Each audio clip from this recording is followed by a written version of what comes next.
part is it's still technically flexible. Yeah, still technically. Just depending on what they see in terms of the whole comp, but generally not wanting to put the Ambessa against their Renekton. But he could. I mean, Keen as well blind picked the Gwen and was fine with that. So let's see what we see in the bot lane. As real Yuumi, some sort of Lucian lane sounds almost suicidal. Going for the Kalista into Ashe Seraphine is one of the boldest choices I think you could ever make. Yeah. Well, it's Kalista Renata. If you're going to pick Kalista, you're picking Renata, right? This does weaken a Kennen pick, because I thought maybe they would consider the Kennen here into the Renekton, because they also don't have really the magic damage in this draft right now. And Kennen really struggles into this. Zahin, similar story, frankly, and is going to have a little bit of a tough time in the early lane. And with the Ambessa, into Renata and Kalista, which is relatively difficult to dive, there isn't as much agency here for Canyon in the bottom lane through that Prio. Vikla, if he can get Prio in the mid lane, they can play through that knock. For game at number 2.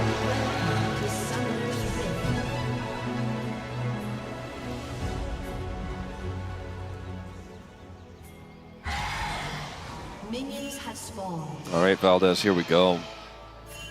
Game 2. Jovi's Galio, drafted early. Great new skin.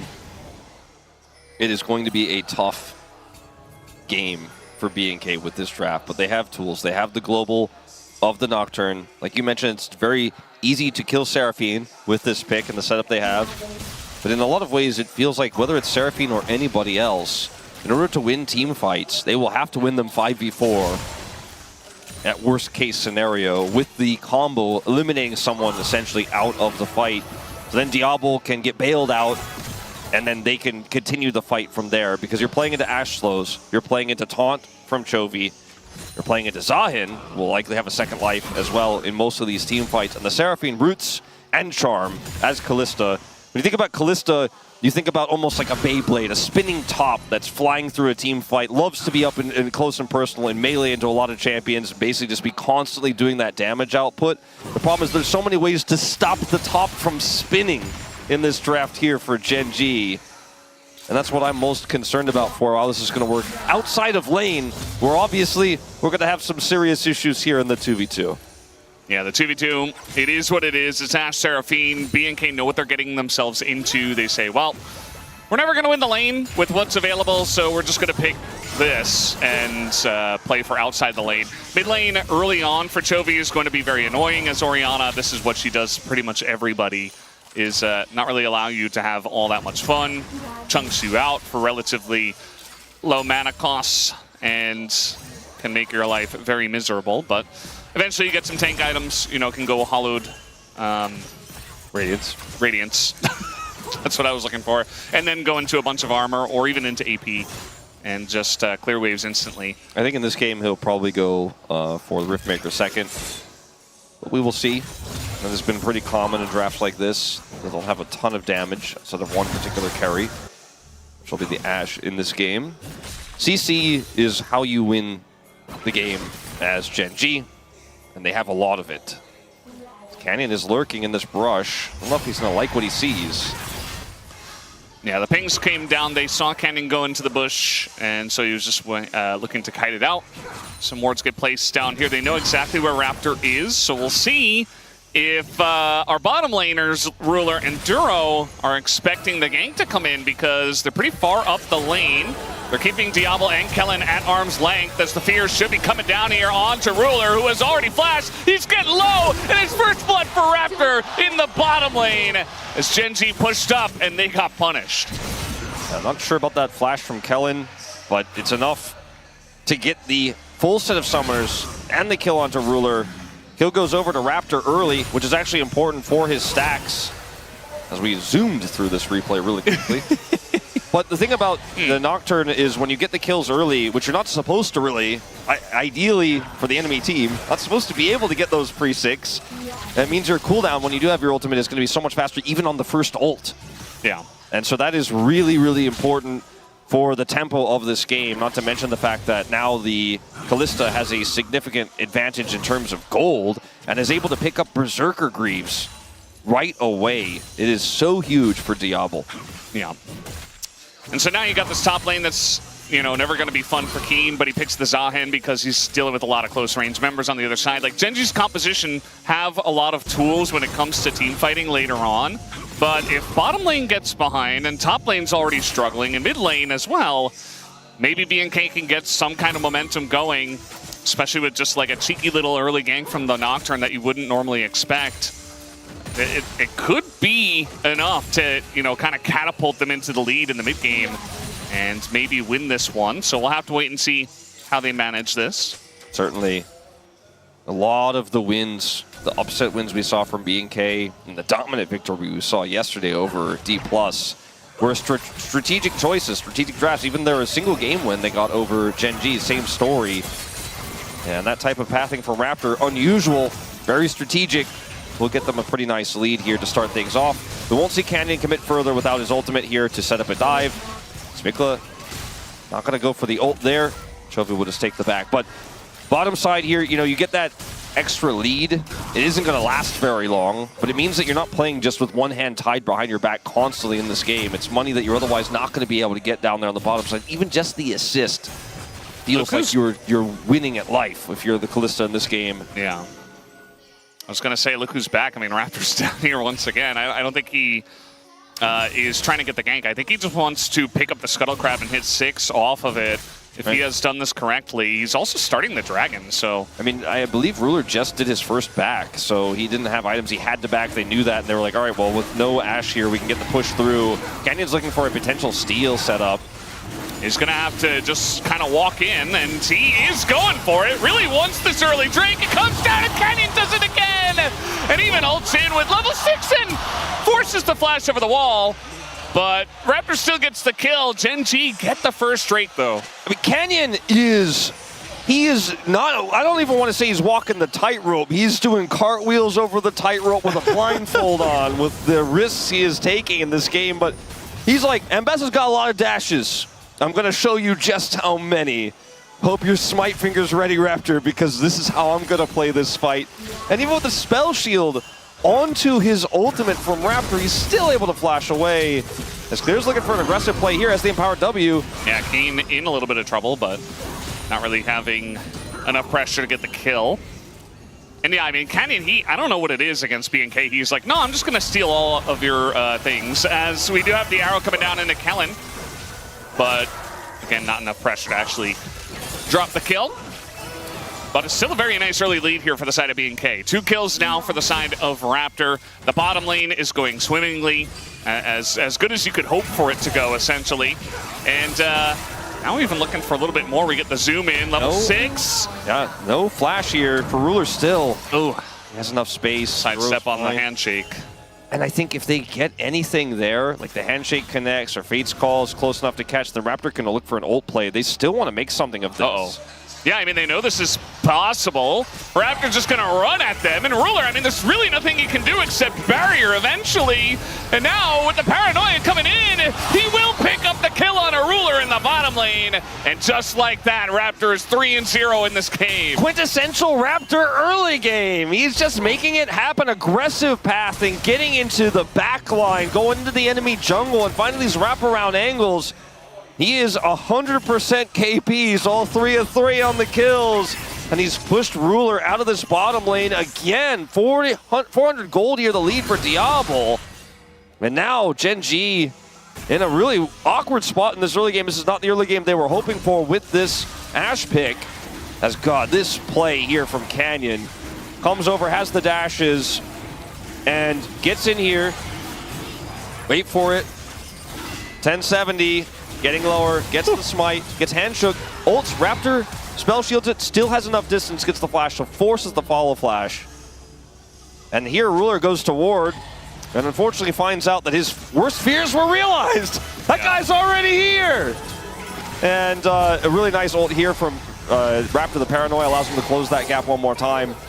And it's the second kill there onto the Ashe.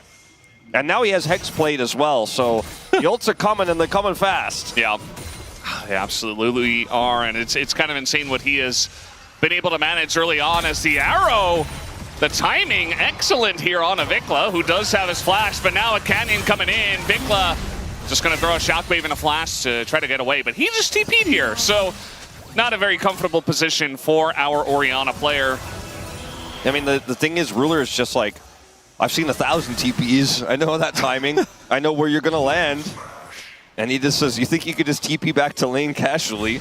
I'm not going to allow it. There's no response. And then the follow-up from Chovy doesn't require flash. Really easy for him to just go up and get that taunt set up. So forces Vikla out of lane. Means that Raptor has to clean up things.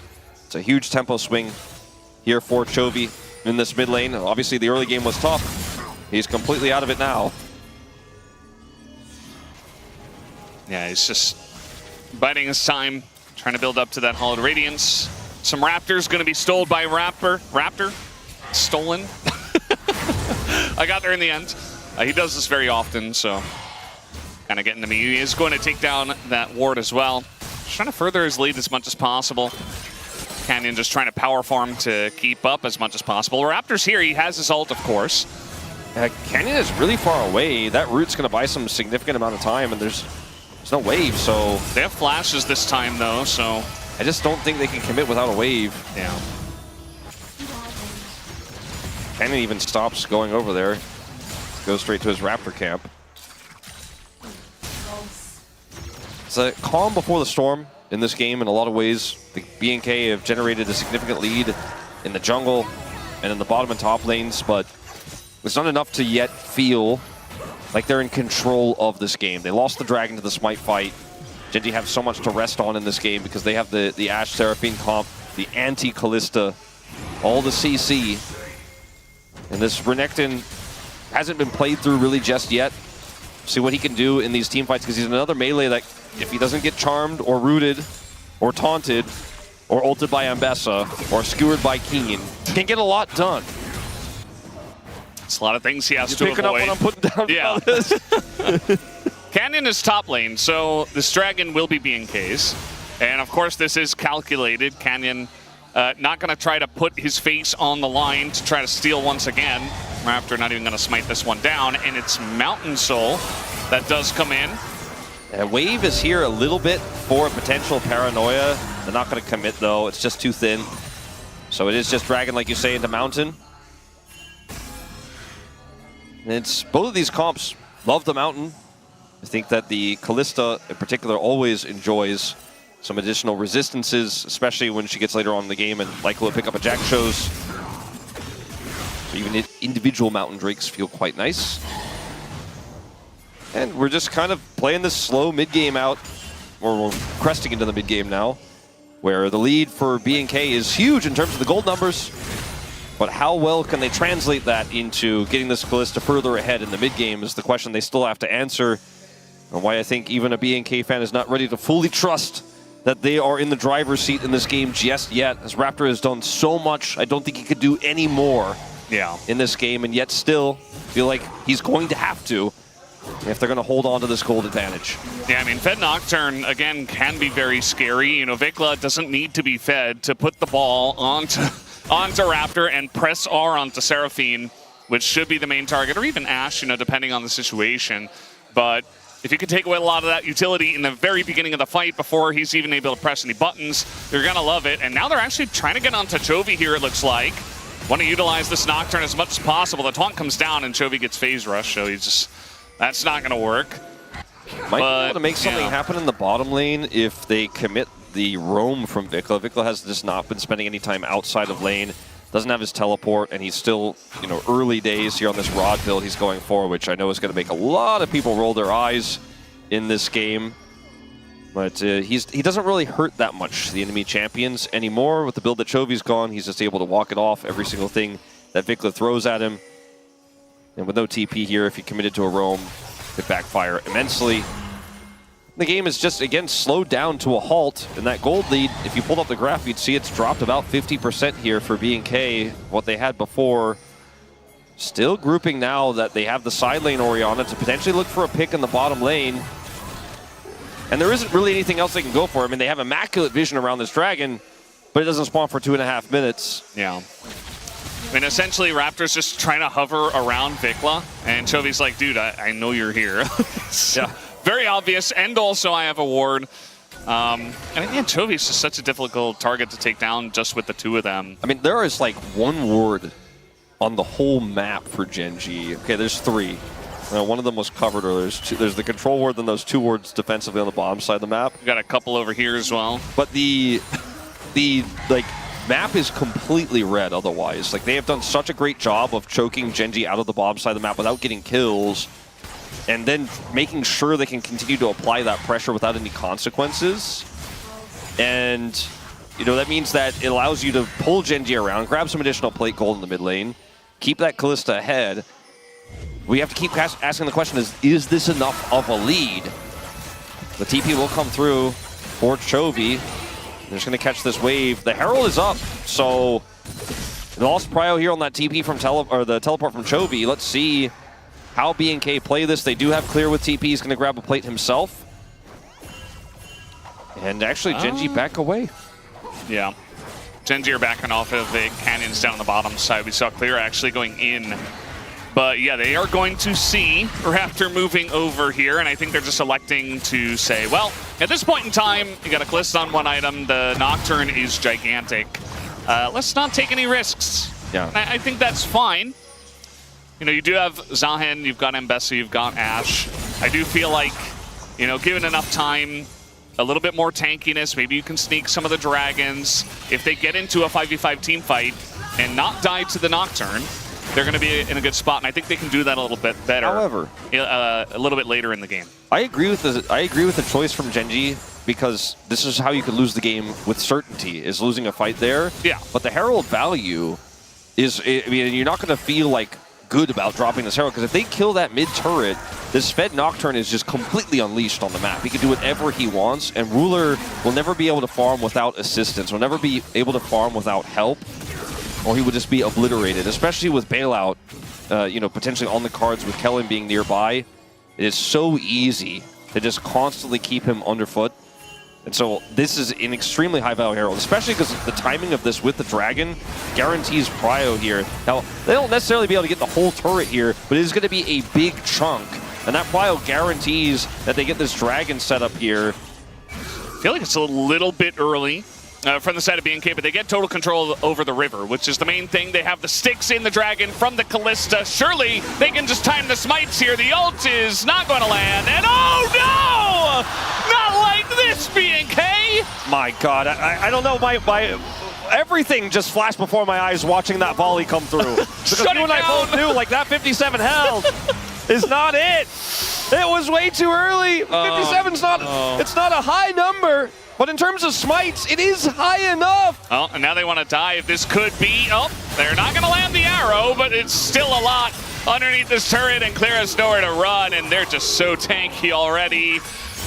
And just like that, the advantage that BNK had feels completely washed away, all gone, erased.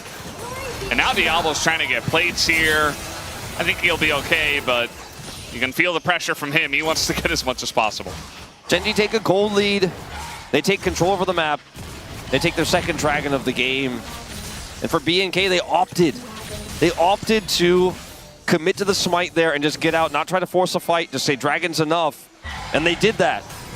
But one early smite after Canyon wasn't in the pit, you could just go sub-smite range to make sure. Watch Ruler here. When did they do this? Oh, it's 2,000. That's... I mean, it doesn't... You can wait just a little bit more. Like, as long as it's above 1,400.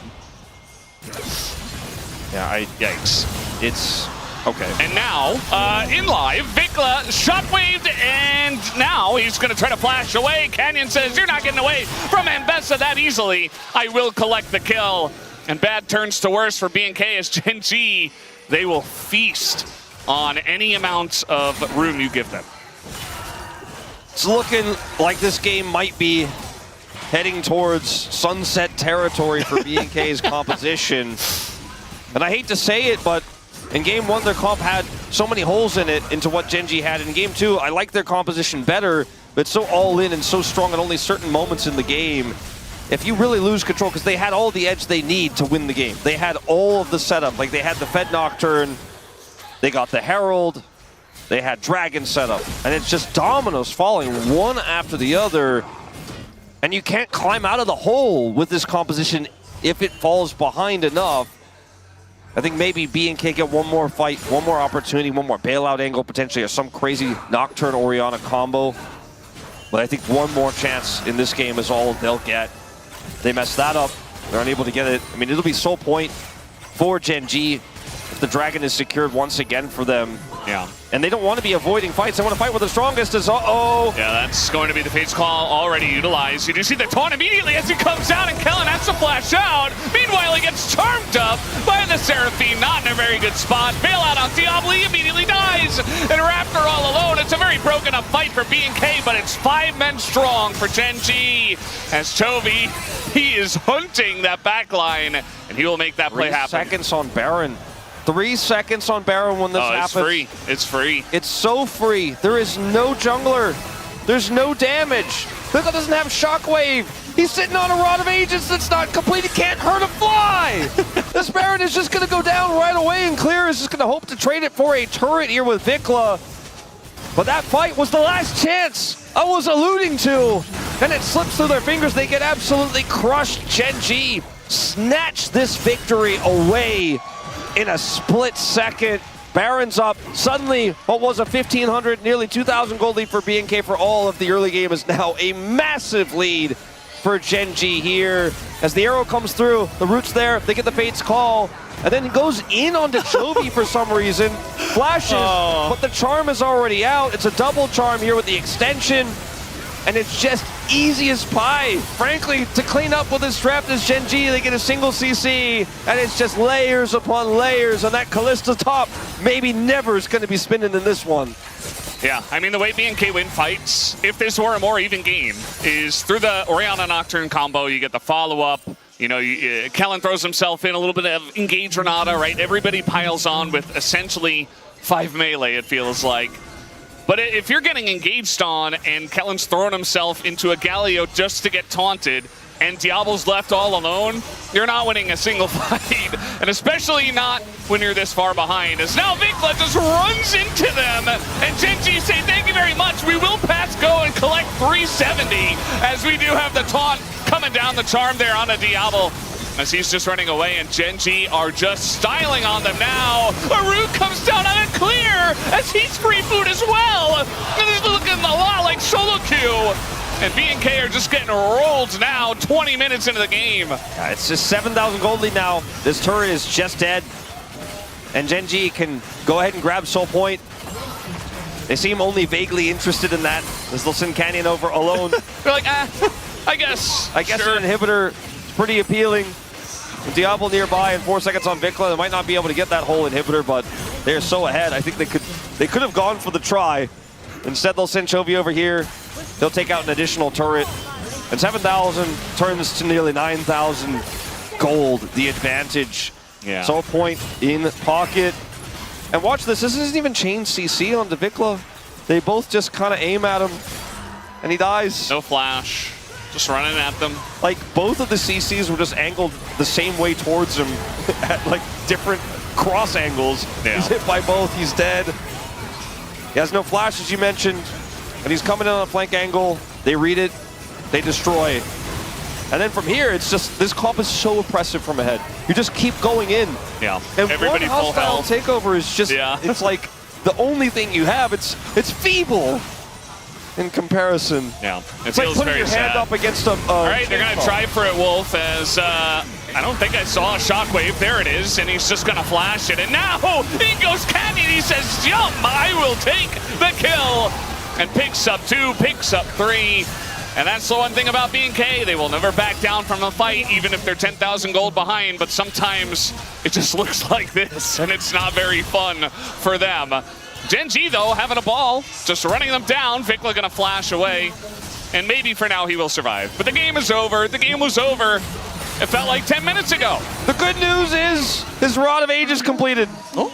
That's the only good news, Valdez. Yeah, that's going to be the end of Clear, and it looks like the end of Game 2 going heavily in favor of Gen G, just like that. You gave them an inch, one failed play, and Gen G said, thank you very much. We will take the game from here. 2-0 for Gen G, as they are looking like the strong favorites to take this LCK Cup. They were the